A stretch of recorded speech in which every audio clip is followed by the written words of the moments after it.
This conversation is taking place at the DuPont Environmental Center in the Russell W. Peterson Wildlife Refuge.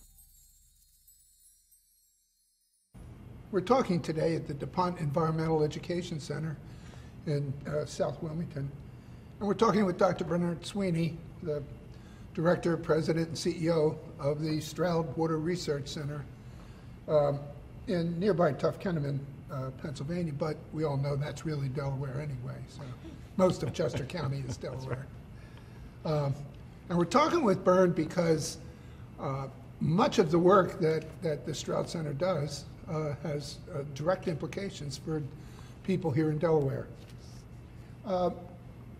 Bern, talk to us a little bit about what Stroud is, how it began, and what some of what the work that you do. Okay, so the Stroud Water Research Center was started about 45 years ago as a field station of the Academy of Natural Sciences in Philadelphia. But about 15 years ago, we separated from the Academy and became our own not-for-profit 501c3 non-advocate organization. And basically, the Stroud Water Research Center is focused on fresh water. So our mission is to provide new knowledge and understanding about fresh water. In particular, our claim to fame, I guess if you would say, is that we pretend to know an awful lot about streams and rivers and wetlands. So our research and education arena stems from the small, tiny wetlands and creeks and streams down through the large river, but we pretty much stop there. So we don't do much work in brackish water, and we don't do any work in marine environment. Full disclosure, I'm on the Stroud board, as are several other Delawareans, I might add. You used a word that you sort of passed by it, but let's dwell on it a little bit, non-advocate. So Stroud does research, but you don't go out and say, well, this is what we found and this is what you ought to do.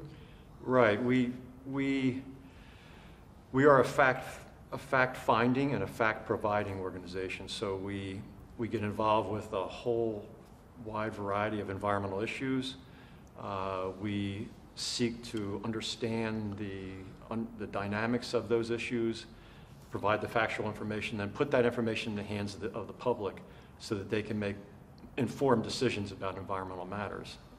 Some of our work is driven by questions that we think up internally at the Stroud Center. So what new do we need to know about streams and rivers that will help us sustain the supply of fresh water for generations?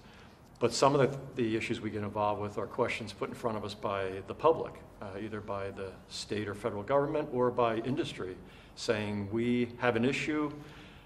Do you have the scientific team that can investigate that issue? And if so, would you do it for us? And our agreement is that we will do it as long as we can design the project, as long as we can interpret the results, and that everything we find becomes public information. Let's talk a little bit about the Christina Watershed Critical Zone Observatory Project. That's a mouthful. Right. What's that mean? We have a joint project right now. It's one of the larger projects we're doing with the University of Delaware. And it's funded by the National Science Foundation in their geoscience program. And it's called the Christina Critical Zone Observatory Project. And what that means is that the critical zone is the life zone. It basically goes from bedrock beneath the soil to the atmosphere. And so it's the area of the earth where all life pretty much resides. And it's called the critical zone because it's absolutely critical to all life on earth. Well, the National Science Foundation have funded 6 of these critical zone observatories throughout the country. So we are one of 6. So we're fortunate that we have this right in our backyard. And what it means is that the National Science Foundation is giving us a significant amount of money, giving us being the University of Delaware and Stroud, a significant amount of money to study the Christina watershed. And the reason for that is that we propose to them that within the Christina watershed, we have almost every land use that you have throughout the United States. We have pieces of watershed in the Christina that are completely forested. We have watersheds that are completely farmed.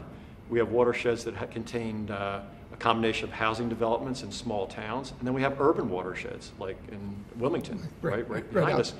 And so we said, if we could drill down on the Christina watershed and take a hard look at how those different land uses affect the transport of materials from the landscape to the estuary and to the oceans, we would go a long way to understanding how those kind of land uses throughout the United States impact water quality and the transport of things out of watersheds. And so in the Christina River, we are looking at land use, all those different types of land uses, and how that affects the movement of carbon compounds out of the Christina watershed to the Delaware estuary. And of course, carbon is the backbone of organic molecules. It's the foundation of all life, and so has implications for global warming, climate change, and so on and so forth. So it's a really important project, and we are working very intensely on the Christina watershed to provide the answer to several hypotheses that we proposed to the National Science Foundation.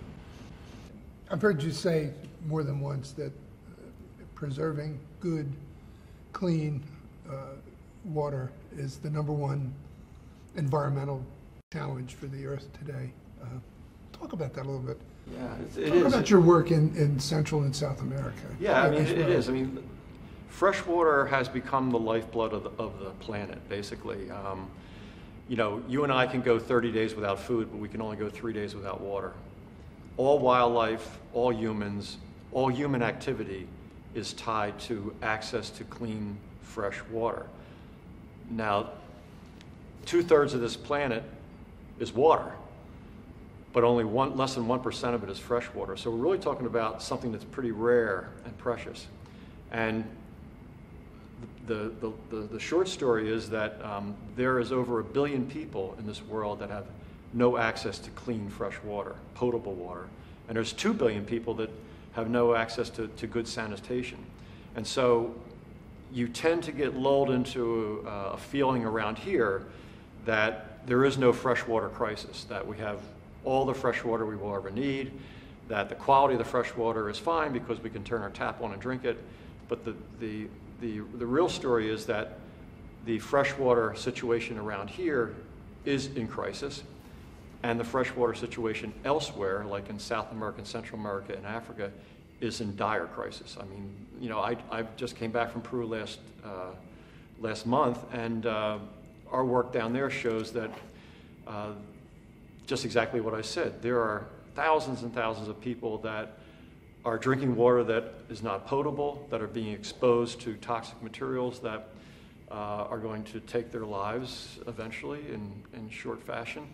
And nobody's doing anything about it, really. And so we were there trying to provide the factual information so that eventually environmental laws can be established and enforced in those environments. Around here, we already have those environmental laws. We already have the knowledge and understanding. But unfortunately, we don't seem to have the wherewithal or the will to enforce those laws and to put into practice best management practices to clean up our water at a rate and magnitude that we should be. Thanks, Bern. My pleasure. Thanks for having me. You're connected with Content Delaware.